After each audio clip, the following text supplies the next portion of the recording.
Low ಮಗ, ದಾರಿಲೋಕ ಎಲ್ಲರಿಗೂ ಬುದ್ಧಿ ಹೇಳಕ್ಕಾಗತ್ತಿಲ್ಲ. ಏನೋ ನೀನು ನಮ್ಮ ಹುಡ್ಗ ಅಂತ ಒಂದೆರಡು ಮಾತು ಹೇಳ್ತೀನಪ್ಪ. ಕಂಡ್ಕಂಡವ್ರ ಮೇಲೆ ಕಣ್ಣಾಕಿ ಯಾರ್ಯಾರ ಕೈ ಕಾಲು ಕಟ್ಟು ಹೊಡೆಯೋಕ್ಕಿಂತ ಮುಂಚೆ ಒಂದು ಕಟ್ಕೊಳ್ಳ. ಕಣ್ಣಿಗೆ ಅಂದ ಕಾಣ್ತಾ ಇದೆ, ವಯಸ್ಸಿಗೆ ಆಸೆ ಬರೋದೆ ಅಂತ ಕಟ್ಕೊಂಡ್ರೆ ಲೈಫ್ ಕೆಟ್ಟಿದ್ರು.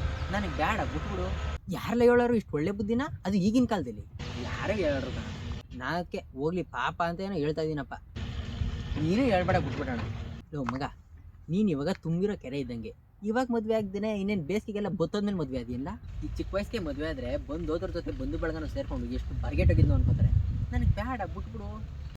ಎಷ್ಟಲ್ಲ ವಯಸ್ಸು ನಿನಗೆ? 12 12 12 24 ಇದೇ ಕಣೋ ಮದುವೆ ಆಗೋ ವಯಸ್ಸು. ನಾನು 30ಕ್ಕೆ ಆಗ್ತೀನಿ ನೋಡೋ. ಒಂದು ತಿಳ್ಕೊ, 10ನೇ ಕ್ಲಾಸ್ ಪಾಸ್ ಆದಮೇಲೆ 1ನೇ ಕ್ಲಾಸ್ ಓದೋಕ್ಕಾಗಲ್ತು.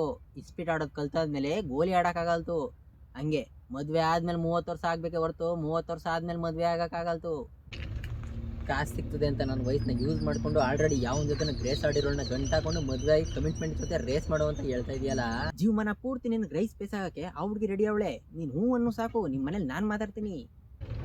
ನಂದು ಹೋಗ್ಲಿ ಬಿಡು, ನಿನಗೆ ವಯಸ್ಸು ಟಾಟಾ ಬಾಯ್ ಬಾಯ್ ಮಾಡ್ಬಿಟ್ಟು ಹೋಯ್ತಾ ಅದಲ್ಲ, ನೀನು ಮದುವೆ ಆಗಲ್ಲ. ನಿನಗಾದ್ರೂ ಬುದ್ಧಿ ಹೇಳಕ್ಕೆ ನಾನಿದ್ದೀನಿ. ಆದರೆ ನಾನು ಮದುವೆ ವಯಸ್ಸಲ್ಲಿದ್ದಾಗ ನನಗೆ ಈ ಥರ ಬುದ್ಧಿ ಹೇಳೋರು ಯಾರೂ ಇರಲಿಲ್ಲ. ನಾನು ಕಾದೆ, ಯಾರಾದರೂ ಬಂದು ಮದುವೆ ಆದ್ಯಾ ಹೆಣ್ಣು ಹುಡುಕ್ಲಿ ಅಂತ ಕೇಳಿದ್ರೆ ಸಾಕು ಅಂತ ಕಾಯ್ತಾ ಇದ್ದೆ. ಕಾದು ಕಾದು ವಯಸ್ಸೇ ಆಗೋಯ್ತು, ಮದುವೆನೇ ಆಗಲಿಲ್ಲ. ನಾನು ಅವತ್ತೇ ಡಿಸೈಡ್ ಮಾಡಿದೆ, ಏನಂತ, ನಮ್ಮನೆ ಹಾಳು ಮಾಡಬೇಕು ಅಂತ.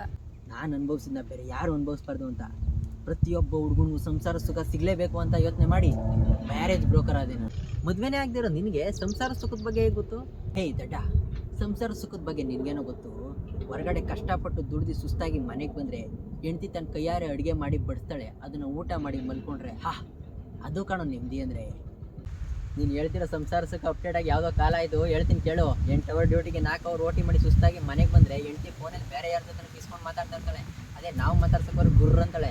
ಯಾಕೆ ಥರ ಮಾಡ್ತಿದ್ಯಾ ಅಂತ ಏನಾದ್ರು ಕೇಳೋಕೆ ಹೋದ್ರೆ ಒಂದು ನಮ್ಮನ್ನ ಬಿಟ್ಟು ಬೇರೆ ಜೊತೆ ಓಡೋಗ್ತಾಳೆ, ಇಲ್ಲ ನಮ್ಮನ್ನೇ ಸಾಯಿಸಿ ಎಲ್ಲರೂ ತುಂಬಿಡ್ತಾಳೆ. ಕೆಲಸನೂ ನೆಮ್ಮದಿಲ್ಲ, ಮನೇನೂ ನೆಮ್ಮದಿಲ್ಲ ಅಂತ ಸಾಯೋಕೆ ಹೋದ್ರೆ ಅಷ್ಟರಲ್ಲಿ ನಮಗೊಂದು ಮಗು ಆಗಿರುತ್ತೆ. ಮಗು ಮುಖ ನೋಡ್ಕೊಂಡು ಬದುಕಿರ್ಬೇಕು. ನೆಮ್ಮದಿಗೋಸ್ಕರ ಬಾರಲಿದೆ ಅಂತ ಹುಡುಕ್ತಿರ್ಬೇಕು. ಎಲ್ಲರೂ ಹಂಗೆ ಇರೋರು ಕಣೋ. ಅದೇ ಮಧ್ಯದ ಮನೆ ಮನೋಜನ್ ನೋಡು, ನಿನ್ಗಿಂತ 2 ವರ್ಷ ಚಿಕ್ಕವನು. ಲವ್ ಮ್ಯಾರೇಜ್ ಆದ, ಎಷ್ಟು ಚೆನ್ನಾಗವ್ರು ಅವರು. ಅದೇ ಫಸ್ಟ್ ಮನೆ ಪ್ರಕಾಶ ನೋಡು, ಅವ್ನ ಹೆಂಡತಿ ಸೀಮೆಯಲ್ಲಿ ಕುಯ್ಕೊಬತ್ತೀನಿ ಅಂತ ಹೋಗಿ ಸತೀಶನತೆ ಹೊಂಟದ್ದು. ಒಂದು ತಿಳ್ಕೊಳ್ಳೋ, ಎಲ್ಲ ದ್ರಾಕ್ಷಿನೂ ಹುಳಿ ಇರಲ್ಲ.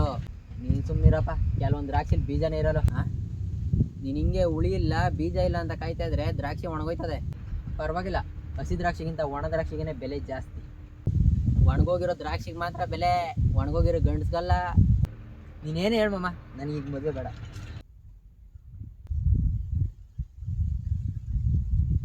ನೀನು ಯಾಕೋ ಬಿಡೋಕರ ಕಾಣಲ್ಲ, ಏನಾದ್ರೂ ಕಲ್ಸ್ಕೊಡ್ಬೇಕು. ಐದಾ, ನೀನು ಈ ಹುಡುಗಿನ ಏನಾರ ಬೇಡ ಅಂತ ಅಂದ್ಬಿಟ್ರೆ, ಇಂಥ ಹುಡುಗಿನ ಬೇಡ ಅನ್ನಲ್ಲ ಅಂತ ಮುಂದೆ ನೀನೇ ಕೊರಕ್ತಿ ಕಂಡ್ಲಾ? ಮಾಮ, ನಂಗೆ ಇಂಥ ಹುಡುಗಿ ಬೇಡ ಮಾಮ. ಅಂದರೆ ಈ ಹುಡುಗಿ ತುಂಬ ಡೀಸೆಂಟ್ ಆಗಿರುವಂಗದೆ. ನನಗೆ ಡೀಸೆಂಟ್ ಹುಡುಗಿ ಬೇಡ, ಮಾಡ್ರನ್ ಹುಡುಗಿ ಬೇಕು. ಮಾಡ್ರನ್ನ ಅಂದರೆ ಅರ್ಧಂಬರ್ಧ ಬಟ್ಟೆ ಹಾಕೊಂಡು ರೀಲ್ಸ್ ಮಾಡ್ಕೊಂಡು ಡ್ಯಾನ್ಸ್ ಮಾಡ್ಕೊಂಡು ಇರಬೇಕು ಅಂಥ ಹುಡುಗಿ ಇದ್ರೆ ಹೇಳು. ಅಯ್ಯೋ, ಈ ಹುಡುಗಿದು ಅದೇ ಕೆಲಸ ಕಾಣ್ತಾಗೋ. ನೀನು ಅದೆಂಥದ್ದು ಇನ್ಸ್ಟಾಗ್ರಾಮಲ್ಲೆಲ್ಲ ನೋಡ್ಲಿಲ್ವೇ? ಆಮೇಲೆ ಇನ್ನೊಂದು, ದೊಡ್ಡವ್ರಿಗೆ ಮರ್ಯಾದೆ ಎಲ್ಲ ಕೊಡಬಾರ್ದು, ಫ್ರೆಂಡ್ಲಿ ಆಗಿರ್ಬೇಕು. ಅಯ್ಯೋ ಸರ್ ಐತಲ್ಲಪ್ಪ. ಹಂಗಾರೆ ಮೊನ್ನೆ ನನಗಿನೇ ನಗ್ನಗ್ತಾ ಗಾಂಡು ಅಂದ್ಬಿಟ್ಲು. ಅಪ್ಪ ಲಾಸ್ಟ್ ಒಂದು, ಬೆಳಗ್ಗೆ ಎದ್ದಿದ್ದು, ತಿಂದಿದ್ದು, ಓಡಾಡಿದ್ದು, ಮಲಗಿದ್ದು ಎಲ್ಲನೂ ವಿಡಿಯೋ ಮಾಡಿ ಹಾಕೋ ಅಂತ ಹುಡುಗಿದ್ರೆ ಹೇಳು. ಅಯ್ಯೋ ಈ ಕತೆ ಕೇಳು. ಮೊನ್ನೆ ಹಿಂಗೆ ಅವ್ರ ಮನೆ ಕಡೆಗೆ ಎಂತ್ಕೊ ಹೋಗಿದೆ ಕಣಪ್ಪ. ಆ ಹೆಣ್ಣು ಒಂದೇ ಸಮನೆ ಕೂಗ್ತಾಯಿತ್ತು. ನಾನು ಯಾಕೆ ಹಿಂಗೆ ಕೂಗ್ತಾಯಿದ್ದಲ್ಲ ಅಂತ ನೋಡ್ಕೊಬರೋಣ ಅಂತ ಹೋದೆ. ಒಳಗಡೆ ಹೋದರೆ ಮನೇಲಿ ಅಪ್ಪ ಅಮ್ಮ ಇಬ್ಬರು ಕೆಲಸಕ್ಕೆ ಹೊಂಟೋಗವ್ರೆ. ನಾನು ಸ್ನಾನ ಮಾಡ್ತಾಯಿದ್ದೀನಿ, ಬರ್ರಿ ಬೆನ್ನೂಜ್ ಬರ್ರಿ ಅಂದ್ಬಿಟ್ಯಾ. ನಾನು ಹೆಂಗೂ ಗೊತ್ತಿರೋರೆ ಅಲ್ವೇ ಅಂತ ಅಂದ್ಬಿಟ್ಟು ಬೆನ್ನೂಜಕ್ಕೆ ಹೋದೆ. ಅಲ್ಲಿಗೆ ಹೋದ್ರೆ ಮೊಬೈಲ್ ಹಿಡ್ಕೊಬಿಟ್ಟು, ನೋಡಿ ಗಾಯ್ಸ್ ಇವತ್ತು ಇವ್ರು ನನಗೆ ಬೆನ್ನೂಸ್ತಾವ್ರೆ ಅಂತ ವಿಡಿಯೋ ಮಾಡಿ ಹಾಕಿಬಿಟ್ಯಾ. ನೀನು ಆ ಹುಡುಗಿ ಸ್ನಾನ ಮಾಡ್ಬೇಕಾದ್ರೆ ಹೋಗಿ ಬೆನ್ನುಜ್ಜಿದ್ವಿ. ಇವಾಗ ನಾನು ಆ ಹುಡುಗಿನ ಮದುವೆ ಆಗಬೇಕು ಅಷ್ಟೇ ತಾನೆ? ಹೋಗ ಬೇಕಾ ನೀನೇ ಮದುವೆ ಆಗು. ಐದ ನಿಂತ್ಕೊಳ್ಳಲ್ಲ.